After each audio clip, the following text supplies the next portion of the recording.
ruší vysílací signál? Ne, to jen přes fasádu přeběhlo pár barevných pruhů, které rozostřely její původní rysy. Ale obraz se stále deformuje.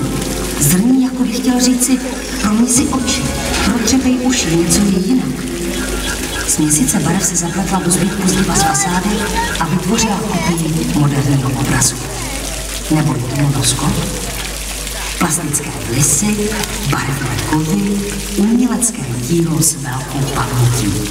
Barvy se slily přes červenou, modrou, do zelené a šedé a v ní poslední závaz pohledu na fasádu radnice. Najednou tu máme skutečné ruce, které před šedé plátno postaví model fasády radnice, uměně vysoustružený z modelářského dřeva. Umělec si dává záležet, aby stál model uprostřed.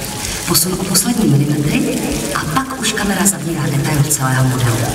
Propracované detaily fasády radnice jsou na dřevěném základu vyvedeny černou konturou. Za modelem se pohybuje mužská ruka, jako by si dva prsty vyšly na výlet a procházely se podloubím radnice.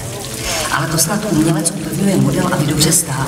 Ještě to zkušená paže zkouší zepředu a je to. Model stojí. Tvůrcovi ruce ze zhora přidávají plastický relief podloubí. Je zapotřebí ho správně přichytit, aby lícoval s výřezy podloubí v modelu. Nepasuje. Je obráceně. Zjistí umělec tvůrce, relief otočí a přichytí ho před podloubí. To má teď mramorovou strukturu, která se v mžiku změní na mléčně bílou. Ale to už okna v prvních patrech zaplňují malé obdélníčky. Snad vidění do oken. Umělcově ruce pomáhají zatemňovat okna i ze předu modelu a zakrývají nám výhled. Teď přidali i zdobný portál kolem oken a snaží se ho přilípnout na fasádu kolem nich. Nedaří se. Dokonce tu a tam popadalo bednění. Ruce relief upustili a ze shora zatřepali s budovou, takže bednění z oken padá jako listí ze stromu. Ale tvůrce se nedá odradit. Spouští relief ze shora na provázku. Není to jednoduché napasovat ho na fasádu tak, aby se kryl se všemi 6 okny. Provázek se totiž houpá. Budova osaměla. Ale ruce vykonají ještě jeden pokus připevnit relief před oknem. Tentokrát má mramorovou strukturu. A tvůrce má trpělivosti, takže na chvilku zazáří bílé kontury fasády a je tma.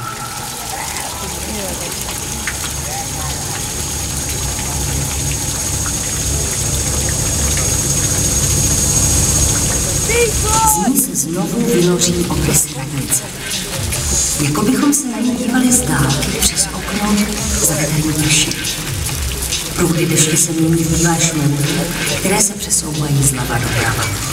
Najednou se zde objevily 3 tětiny. Podélně se rozpínají od levého konce fasády k pravému, budovu za sebou dávají duši. Ruka umělce změněná neonovými pruhy světla do těch plnká, do zechmívá. Jsou to snad struny. A ještě. Najednou jsou struny napnuté od hora dolů a ruka jako harfistova rozeznívá její barvy. Bělosté struny se rozkvětají do barevného koncertu, aby se stichlé opět vrátily k bílé. A zase tu máme fasádu budovy polemovanou bílými konturami. Je promítaná na dálku, které umělcova ruka ze zadu pomaličku mačká. Obraz plátna se střídá s blesklivým žilem světla, který po stemnilé budově přeběhne v neonových barvách. Umělec tahá za plátnem čím dál víc, takže se budova vrtví, je neposedná. Záblesk. Modré plátno za ní ruce a změna. Už zase vidíme obrysy budovy a ruky, která hladí okenní římsy.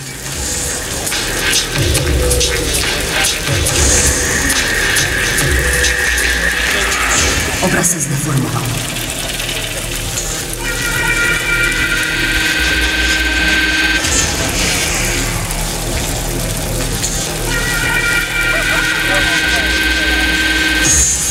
Radnice teď vypadá jako architektova skica.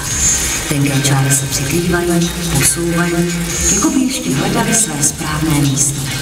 Sloupový prvního patra vyskočí z fasády, udělá přilet a zase se vrátí na podloubí.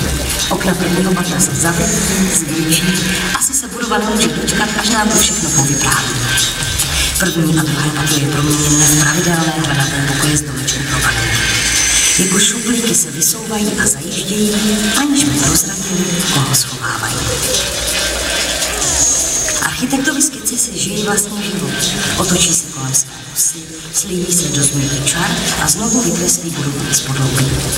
Nakrucuje se ze strany na stranu, aby ukázala, jak jí to sluší. A pan architekt teď zkouší na rysovacím prkně, jak by jí to slušelo bez věžiček, jen s kubickými tvary.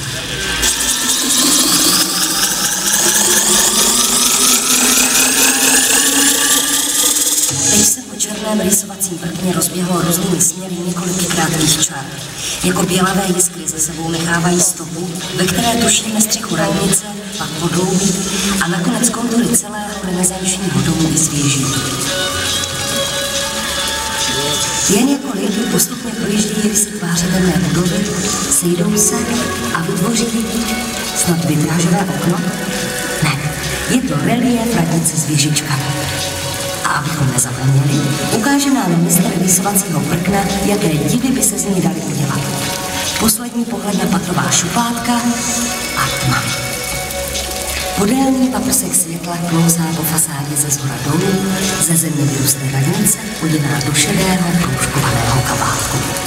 Ale ten musí dolů. Šedá ulička praská a před námi stojí radnice v celé své kráse. Naposled pohladí proužek světla.